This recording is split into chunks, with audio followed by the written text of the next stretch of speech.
V1, V2, V3, V4 and V5. Do you have any idea about these terms? Let me tell you.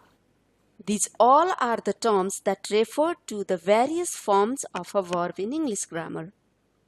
They are crucial for understanding verb conjugations for different tenses and structures because they provide more information about the actions, such as when it occurred, who is performing the action, whether the action is ongoing or completed, or whether the action is a command. Verb 1 is the base form of a verb, like eat, play, run. Verb 2 is the past form of a verb, like ate, play, ran. Verb 3 is the past participle form of the verb, eaten, played, run. Verb 4 is the present participle, eating, playing, running. And verb 5 is the third person singular form of a verb that is used in present tense, like eats, plays, runs. Let's see the usage of these all forms of the verb.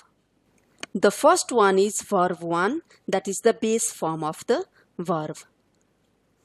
It is the simplest form of a verb. It does not carry any inflection.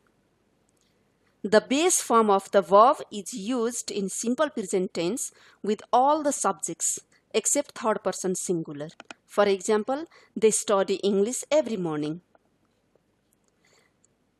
The base form of a verb is used in imperative sentences to give commands, requests, or instructions. For example, please write your name here. The base form of a verb is also used in an infinitive form to express intentions or actions in a general form. For example, he loves to play football. In this case, the base comes with to. Next is verb 2. This is the past form of a verb. This is typically formed by adding ed to the base verb. However, irregular verbs have their unique past forms.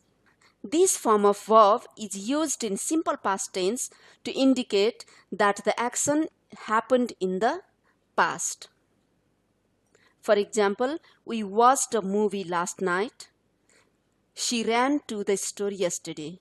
Here, watch is a regular verb and ran is the past form of the irregular verb run. The third one is V3, past participle form. This form is used with helping verbs. The structure is same as the past form of the verbs in regular verbs, that is base verb plus ed. But irregular verbs have different forms. Past participle form of a verb is used in perfect tenses to show the completed action or to express experience. For example, they have eaten lunch already. He had completed his project before the deadline. The past participle form of a verb is also used in passive voice to focus on the action or the object. In this case, the verb comes with the form of be verb. For example, the window was broken. The next form of a verb is V4, that is present participle. The present participle form of a verb is formed by adding ing to the base verb. This form of a verb is used in continuous tenses to show the progressive actions. In this situation, the ing form of the verb comes with the be verb. The present participle form of a verb can also be used as an adjective to describe a noun. For example, the writing desk is quite old. In the same way, this form of a verb can be used as a gerund, that is, as a noun. For example, Jia enjoys painting in free time. In this sentence, the word painting is used as a noun. The last form of a verb is V5, that is, third person singular form. This form of a verb is used in simple present tense with third person singular subject. In this form, yes or es is added to the base form of the verb. For example, he writes articles for the local newspaper. The cat comes here every day. Thank you for watching my video. I hope this video is useful for you.